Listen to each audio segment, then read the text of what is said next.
Welcome to Smith-Kettlewell Eye Research Institute, located in the heart of beautiful San Francisco. We're probably the most famous unknown place on Earth. It is a unique place that has three prongs of research. Basic research that studies vision and visual disorders, clinical research that takes these research products that have been developed through basic research and applies it to the clinic. This was later called translational research, I think, the younger President Bush. And then we have engineering research that develops accessibility tools for the blind. And if you look back at our history, there are fantastic examples of each of these three kinds of research. So in terms of clinical research, Suzanne McKee ran this multi-center study that recruited about 500 people with amblyopia and strabismus. Amblyopia is otherwise called lazy eye. Strabismus is when the eyes deviate. And they did a whole host of tests, and what they determined was the presence of binocular vision, that is functional vision with both eyes, is very important in determining the type of visual deficit when somebody has amblyopia. Two other big scientific breakthroughs that have implications for health are the SWEEP visual evoke potential system that was developed by Christopher Tyler and then later refined by Tony Norcia, who's now at Stanford. This allows investigators with a small number of electrodes to measure brain waves responding to visual activity. Their development was to use this to measure visual acuity and contrast sensitivity, measures that are very difficult to obtain from pre-verbal kids. So therefore, you can track visual development, and this became an important tool that's used not only here today, but across the world. Another example of a key discovery that has definitely become famous across the world is the development of the electroretinogram, specifically the multifocal electroretinogram, which allowed Eric Sutter to measure function across the entire retina from different types of cells, from the photoreceptors that sense light all the way to the ganglion cells that send these visual signals up to the brain. And so this has now become a tool to measure the health of the retina in a functional way. Eric Sutter did start a company, and he's gone off to run that company, and his various systems now are used all over the world. Coming to applications of science that had an immediate clinical benefit. Of course, people have heard of Botox, but very few people know that Botox started off at Smith-Kettlewell as a treatment for strabismus, which is this eye turn. So the eye turn is caused by an imbalance of muscle strength. Sometimes a muscle is too strong, sometimes it's too weak. So Alan Scott developed botulinum toxin, later called Botox, to weaken the strong muscle and thus try to bring the eye in alignment. Later, he sold Botox to Allergan, which is now used for completely different purposes, but that's what Botox started with. And then he also developed a different kind of treatment called bupivacaine, which gets muscles that are too weak to contract, thus helps align the eye. So these are two systems that can be used to correct misalignment without surgery. Smith-Kettlewell is also well known for this tactile vision substitution system, which was trying to provide information about the outside world through a tactile stimulator on the abdomen. And what they used was a camera that brought in this image, and then they had an array of stimulators on the abdomen. This was developed by Paul Bacchirita and Carter Collins. And of course, there are engineers at the RERC, the Engineering Rehabilitation Center at Smith-Kettlewell, who have continued to bring accessibility devices to the blind and the visual impaired. Talking signs is an example. It uses a system of IR beacons to help blind travelers navigate, and its present day incarnation is over there. That was developed to kind of remove the need for IR beacons and use GPS to help people position themselves with respect to landmarks. Smith-Kettlewell has had more than its share of famous people. There was Art Japolsky and Alan Scott, who started the Institute, and they were famous strabismologists. There was Eric Sutter, who, as I said before, developed the multifocal ERG. There's Chris Tyler, who's still here. Tony Norcia, who helped develop the sweep of visual evoked potential. Suzanne McKee, who is well known across the vision science community for her work in binocular vision and amblyopia and strabismus. Of course, we still have a wonderful group of brilliant scientists who make Smith-Kettlewell a unique, vibrant place. Let me just tell you a little bit about what's going on here at the moment. Of course, we have John Brabin, who used to be the director of the RERC, but now is the executive director. He is an engineer at heart, was behind many of the engineering accessibility tools that Smith-Kettlewell developed. And he also took part in this 15-year longitudinal study on how vision deteriorates with age. And one of the big outcomes of that study was that contrast sensitivity, or your ability to see things of low contrast, declines significantly with age. Another person that we have here is James Coughlin, who is now the current director of the RERC, and he oversees 8 projects that deal with basic research and accessibility tools for the blind and the visually impaired.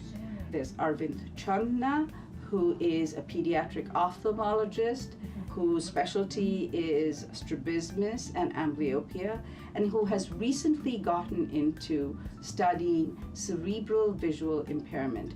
This is a unique condition that has been poorly diagnosed so far because young children report difficulties with vision, yet when they're tested, their acuity, that is their ability to see small detail, seems to be intact. These are the areas that seem to be impacted in cerebral visual impairment, and Dr. Chandna has rendered us a huge service by developing a questionnaire that asks questions that help diagnose whether the condition that their child has is indeed cerebral visual impairment. Bill Good is another clinician and pediatric ophthalmologist. He has worked on many things. He led a multi-center study on the early treatment of a disease called retinopathy of prematurity. So in this disease, children who are born very early, like 20, 22 weeks gestation, they have problems with their retina. In fact, this is called retinopathy of prematurity, and if untreated, it could lead to retinal detachment and vision loss. And what Bill did across this multi-center study, which he led, was to determine that a very effective intervention to prevent this from happening was ablation of the peripheral retina. And now that is the standard of treatment.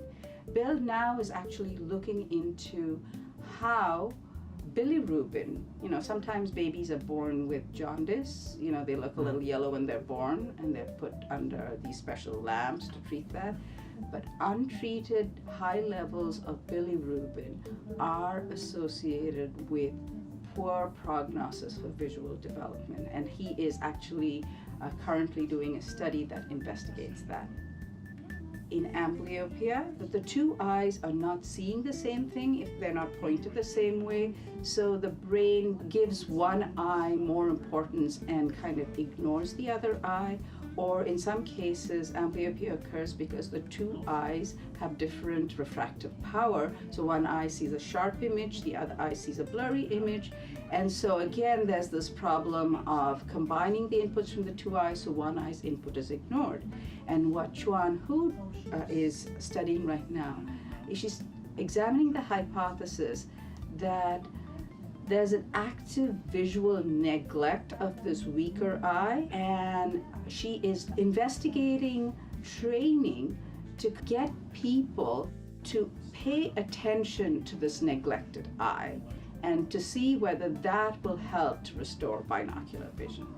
It is hypothesized that it's disorders of eye movement control that lead to strabismus and therefore poor visual outcomes during visual development. So Steve Heinen is collaborating with Arvind Chandna to look into this. Laura Likova has developed this very innovative training regimen. It's called the cognitive kinesthetic training approach. It trains blind individuals with raised line drawings that they can feel with their fingers to help them develop a spatial representation. So she started off with simple images of faces and boots and vases, but now she's looking to see whether a raised tactile map can help a blind individual build up a spatial representation of the space through which they have to navigate, and whether it actually helps them successfully navigate through that space. I've given you examples of people who've been involved in research that has had clinical impact and has had impact on the blind and low vision communities. But they also worked at another level to empower individuals with blindness and low vision. For example, they actually lobbied to make sure that vision therapy or vision rehabilitation for low vision patients was a covered insurance expense. And actually, there's a very interesting story about how Smith-Kettlewell got involved in this multi-center study to make this in-depth examination of what happens in amblyopia. Dr. Jempolsky, talking to the NEI director at that time, Karl Kupfer, and impressing upon him how important this was as a clinical condition and how little was known about it in terms of science, and how understanding of what is going wrong could enlighten not only the scientific community, but clinical practitioners and individuals with amblyopia themselves. We need to think big. Smith-Kettlewell has excellent history of collaboration with institutions in the Bay Area and beyond. But these are specific collaborations between one scientist here and maybe another scientist elsewhere. But imagine what we could do if we addressed these bigger problems of multidisciplinary approaches to addressing, let's say, macular degeneration or assistive technology for blindness. Perhaps a university that has an excellent computer science department, curious about trying to develop deep neural networks to simulate different kinds of vision loss, should be partnering with us, because we do this every day and we're experts at this, to understand how to simulate vision loss in these networks and build efficient strategies to either use the remaining vision or substitute for the absence of vision. Imagine the reach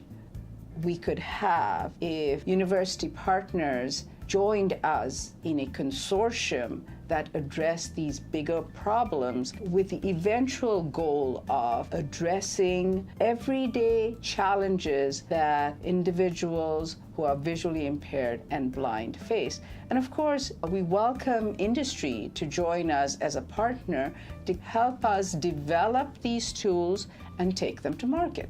And I'm thinking big, and I don't know how feasible some of these things are, but I think this is the time to do it.